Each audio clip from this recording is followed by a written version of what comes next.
ত্রিপুরায় শীতের দাপট ক্রমশই বেড়ে চলেছে। ভারত ক্রমশই নিম্নমুখী হচ্ছে। এর সঙ্গে বাড়ছে উত্তরের হাওয়ার দাপটও। সোমবার দিনে সর্বোচ্চ তাপমাত্রা ছিল 27 ডিগ্রি সেলসিয়াস আর সর্বনিম্ন তাপমাত্রা ছিল 14 ডিগ্রি সেলসিয়াস। আকাশে হালকা মেঘ ছিল, তবে বৃষ্টির কোনো সম্ভাবনা আপাতত নেই। উত্তরে হাওয়ার গতি 4 থেকে 7 কিলোমিটার প্রতি ঘন্টা।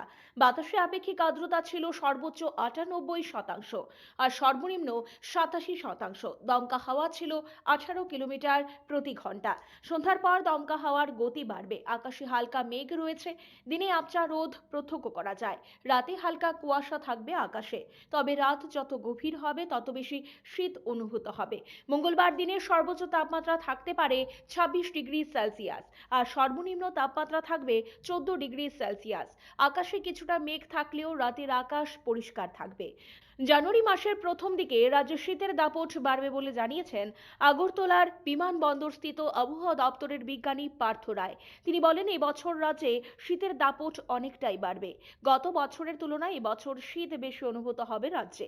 সর্বনিম্ন তাপমাত্রা 11 থেকে 13 ডিগ্রি সেলসিয়াসের ঘরে থাকবে বলে জানিয়েছেন তিনি। এদিকে শীত বাড়ার সাথে সাথে রাজ্যের বাজারগুলোতে এসে হাজির শীত বস্ত্র। শপিং মল থেকে শুরু করে রাজ্যের সব বাজারেই শীত বস্ত্রের বিপুল সম্ভার।